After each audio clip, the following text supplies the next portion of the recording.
नमस्कार। आज हम संधि अध्याय के विषय में चर्चा करेंगे। संधि शब्द का शाब्दिक अर्थ होता है जोड़।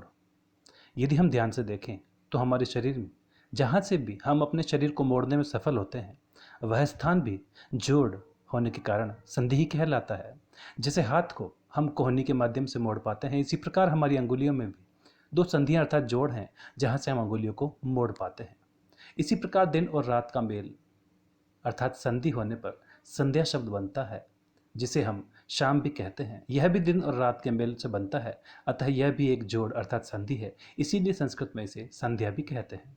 इसी प्रकार से व्याकरण में भी हम अलग अलग वर्णों को जब जोड़ते हैं तब एक परिवर्तन उत्पन्न होता है, और परिवर्तन होने की इसी प्रक्रिया को हम संधि कहते हैं। संधि सम उपसर्ग पूर्वक धी शब्द से यह बनता है, जिसका अर्थ होता है मेल अथवा जोड़। दो निकटवर्ती वर्णों के परस्पर मेल से जो विकार अर्थात परिवर्तन उत्पन्न होता है वह संधि कहलाता है। उदाहरण के रूप में देव प्लस इंद्र देवेंद्र, भानु प्लस उदय भानुदय। इस प्रकार दो अलग अलग शब्दों में वर्णों को जोड़कर नया शब्द बना, यह प्रक्रिया संधि कहलाती है। जिस प्रकार नीला और लाल रंग मिलकर बैंगनी रंग बन जाता है, यह स्वाभाविक है, उसी प्रकार संधि भी एक प्राकृतिक या स्वाभाविक सहज प्रक्रिया है।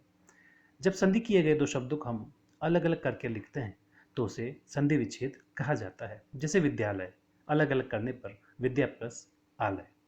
संधि के मुख्य रूप से तीन भेद होते हैं। प्रथम स्वर संधि, द्वितीय व्यंजन संधि और तृतीय विसर्ग संधि। स्वर संधि के अंतर्गत जब दो स्वर आपस में मिलकर किसी नए स्वर का निर्माण करते हैं तब यह प्रक्रिया स्वर संधि कहलाती है। जैसे राम प्लस अवतार, यहाँ राम के अंत में अ और अवतार का अ ये मिलकर आ स्वर बना और रूप बना रामावतार, यहाँ स्वर संधि हुई। आज हम मुख्य रूप से स्वर संधि के प्रथम भेद सवर्ण दीर्घ संधि की चर्चा करेंगे। वैसे वस्तुतः हिंदी पाठ्यक्रम में दीर्घ संधि, गुण संधि, वृद्धि, यण और अयादि ये स्वर संधि के 5 भेद पढ़ाए जाते हैं। प्रथम संधि स्वर दीर्घ संधि। इसके अंतर्गत अ आ ई उ ऊ इन स्वरों को समाहित किया जाता है। इनमें भी अ आ आपस में समान वर्ण कहलाते हैं। इसी प्रकार ई ये आपस में समान है और उ ये समान वर्ण कहलाते हैं। अतः समान वर्ण जब आपस में जुड़ते हैं तब उनका दीर्घ रूप शेष रह जाता है। जैसे अ और आ को आप किसी भी रूप में आपस में जोड़ें तो दीर्घ आ शेष रहता है। इसी प्रकार ई किसी भी रूप में इन्हें जोड़ने पर इनका दीर्घ ई शेष रहता है। इसी प्रकार उ इन्हें भी आपस में किसी भी रूप में जोड़ने पर उ दीर्घ उ शेष रहता है। किसी भी रूप में जोड़ने का तात्पर्य यह है कि प्लस के पहले अथवा बाद में समान वर्ण में से ह्रस्व या दीर्घ कोई भी हो।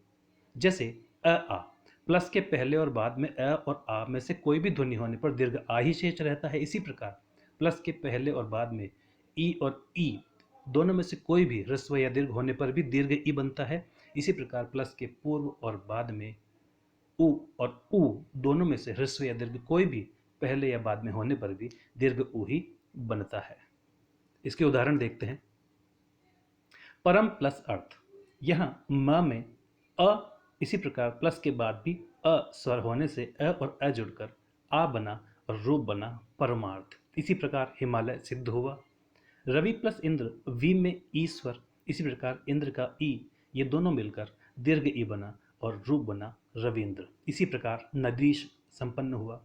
सूक्ति, सु प्लस उक्ति, सु में ह्रस्व उ और प्लस के बाद भी ह्रस्व उ दोनों मिलकर दीर्घ उ बना सूक्ति। इसी प्रकार साधुर्जा भी संपन्न हुआ है।